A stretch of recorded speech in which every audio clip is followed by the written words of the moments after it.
alguns princípios gerais e conselhos práticos. E o princípio aí, fazer tudo para a glória de Deus, nada fazer que sirva de tropeço ao próximo.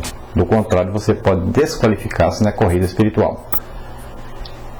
Depois, perguntas a respeito do culto público, né? A mulher cobrir a cabeça na igreja, a conduta na ceia do Senhor, os dons espirituais. O princípio aí que tudo seja feito decentemente e com ordem. Depois aí as perguntas a respeito da ressurreição. Como pode alguém dizer que os mortos não ressuscitam? A certeza da ressurreição. Depois, a segunda pergunta: como ressuscitarão os mortos? Que tipo de corpo terão? Então, a natureza do corpo ressurreto. E depois a conclusão da pergunta. O princípio aí, assim como Cristo ressuscitou dentre os mortos, o mesmo ocorrerá aos que são de Cristo quando ele voltar. Depois, perguntas a respeito da coleta para os santos e as instruções finais. Então, tudo isso está dentro da carta do apóstolo Paulo aos Coríntios, essa denominada aí a primeira carta, embora nós saibamos que houveram outras, né? E os principais assuntos são esses. Você, professor, procure imediatamente ler toda a primeira carta do apóstolo Paulo aos Coríntios e toda semana releia toda essa carta, é importante para que você ministre a aula. Bom, qual seria o propósito do apóstolo Paulo ao escrever essa carta, então, aos Coríntios? Nós podemos ver aí dois principais propósitos.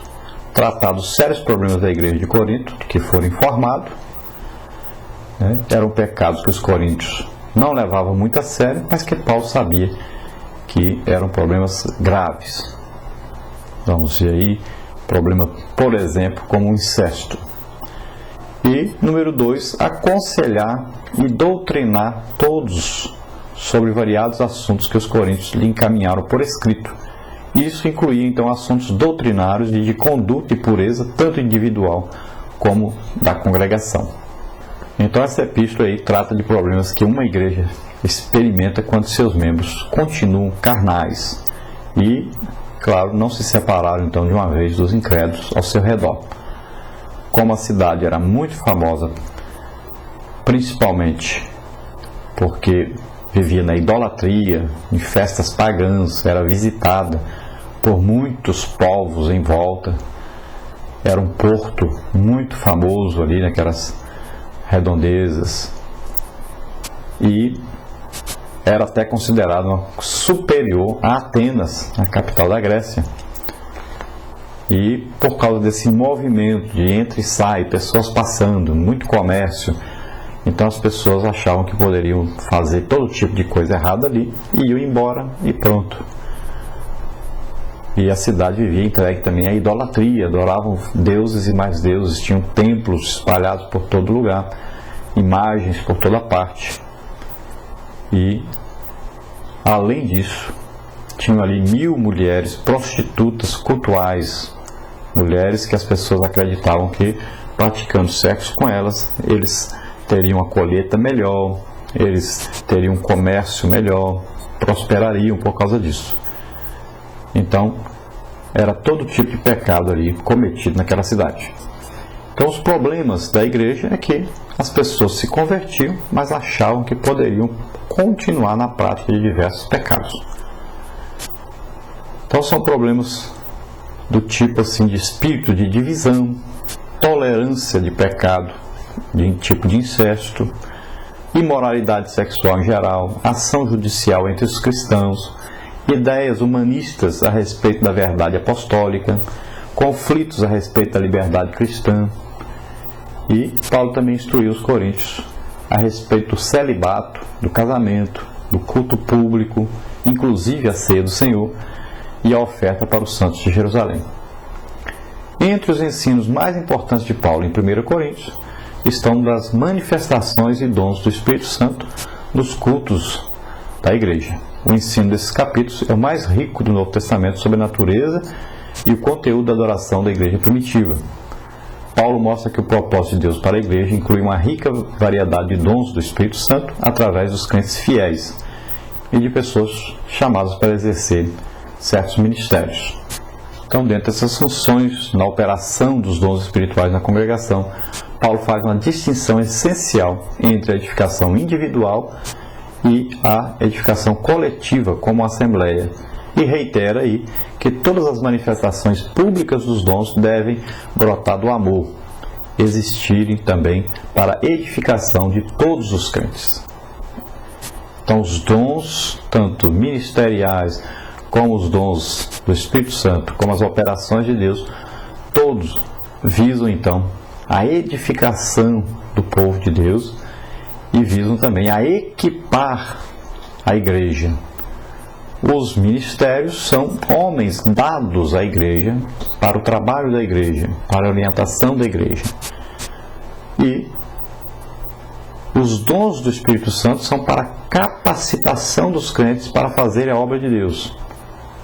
E os socorros, governos, aí são as operações de Deus, vêm para equipar os crentes na obra da salvação das pessoas, da salvação das almas. Isso tudo reunido, então, fará com que a igreja seja forte, cresça a agradar a Deus e cresça qualitativamente. Cresça realmente não só em números, quantitativamente, mas também qualitativamente. Então ela vai crescer em número de pessoas, de almas, e essas almas realmente salvas, e realmente edificadas e fortes para também ganhar outras almas. Então ela vai crescer em número e também crescer em qualidade. E nós vemos aí pelo menos 5 características especiais de Coríntios, essa primeira carta do apóstolo Paulo aos Coríntios. De todo o Novo Testamento é a epístola que mais trata então de problemas. Ao tratar de vários problemas e assuntos de Corinto, Paulo então apresenta princípios espirituais claros e permanentes, sendo cada um deles universalmente aplicáveis à igreja. Há um destaque geral sobre a unidade da igreja local como corpo de Cristo. Destaque este no ensino sobre divisões, ceia do Senhor e dons espirituais. Esta epístola contém o mais amplo ensino do Novo Testamento em assuntos de grande importância, como o celibato, o casamento, o novo casamento, a ceia do Senhor, sobre línguas, profecias, dons espirituais durante o culto, o amor cristão e a ressurreição do corpo.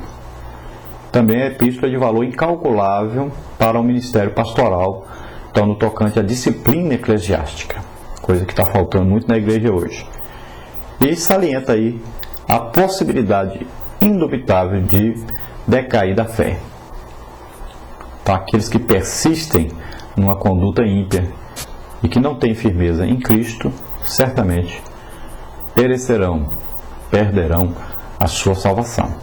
Para você saber mais informações sobre essa lição, você entra aí no nosso site, está aí o endereço, e lá tem um resumo aí bem extenso, né?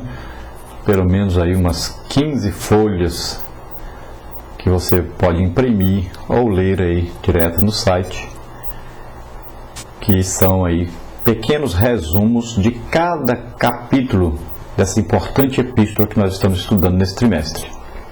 Nós vamos passar então ao questionário, que são aí 21 perguntas dentro da lição escrita pelo pastor Antônio Gilberto, e a gente vai passando então pelos principais tópicos da lição e aprendendo mais detalhes dentro dessa primeira lição.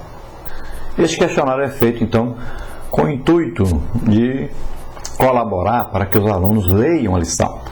Se você puder, toda quarta-feira à noite, pegar o questionário, passar para os alunos durante a semana, no domingo eles estarão então devolvendo esse questionário respondido. Isso demonstrará então que eles estão lendo a revista da Escola Bíblica Dominical, pois a maioria dos alunos, talvez mais de 90% dos alunos, compram a revista, mas não leem a revista. Então nós ficamos até admirados. Compram, mas não leem.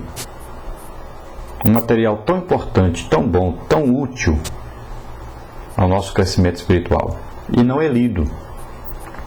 O professor, ele deve ministrar a lição, não precisa ler a revista. A revista deve ser lida pelo aluno em casa. Na hora da escola, deve ser então explicada a lição, e deve ser discutida a lição com o aluno. O aluno deve participar, fazendo perguntas, e o professor ter se preparado para responder essas perguntas, deve então ter aí ser usado vários métodos, né? Um deles é essa discussão, tem a explanação do professor, tem perguntas e respostas. Você pode aí ministrar sua aula, professor, variando esses métodos, né? E o principal método que nós sabemos é o ensino audiovisual. É o que nós estamos fazendo aqui. Um ensino audiovisual, onde nós trazemos aí mapas, figuras ilustrativas, trechos de filmes sobre o assunto,